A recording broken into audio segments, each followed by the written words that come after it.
Allora, Micaela Patrizia Vargio di Sinai. La tradizione può diventare fashion designer. La modella è Erika Ezzi e c'è un racconto, Pensieri di Micaela Vargio, raccontato da Roberta Pintus.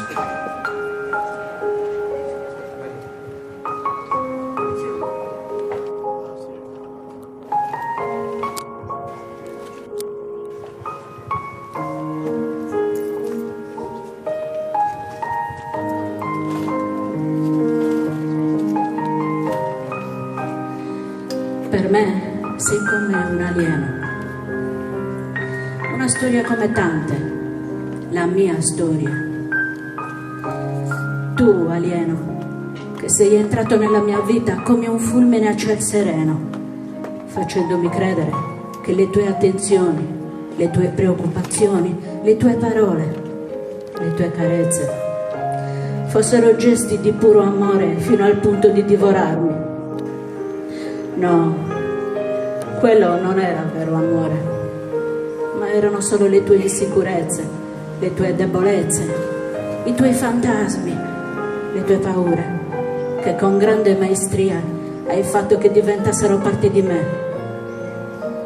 Ma io non sono una nullità, non sono stupida, non sono brutta, non sono volgare, non sono un oggetto e soprattutto non sono di tua proprietà. No, io no. Io sono carne, sono cuore, sono intelletto, sono sentimento, sono gioia. Sono un essere umano.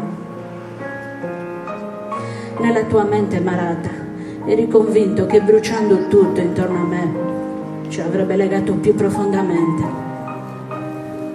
Ma la tua non era passione che alimenta un sentimento, era solo fuoco, quel fuoco che distrugge e che dietro di sé lascia solo un forte odore acre. Lentamente hai reso sterili le mie orecchie per non farmi sentire le parole, i miei occhi per non farmi vedere la realtà, la mia voce per non farmi esprimere, il mio cuore per non farmi sognare. All'amore si dà acqua, aria, cibo, e solo così puoi crescere, fortificarsi e diventare una cosa sola. Ma la tua catena, dopo anni, finalmente si è spezzata ed io sono riuscita a scappare lontano, lasciandoti solo con la tua ira per aver fallito. Hai provato a torturarmi anche a distanza, perché non te ne facevi una ragione. Ma la mia voglia di vivere, per fortuna, ha vinto. E finalmente tutto il dolore e la sofferenza si è trasformata di nuovo in coraggio, creatività, futuro e amore per la vita.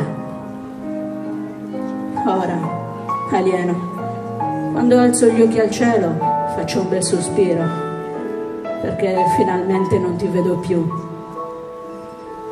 E spero solo che tu, con la tua astronave, non sia atterrato nella vita di qualcun'altra a cui fare del male.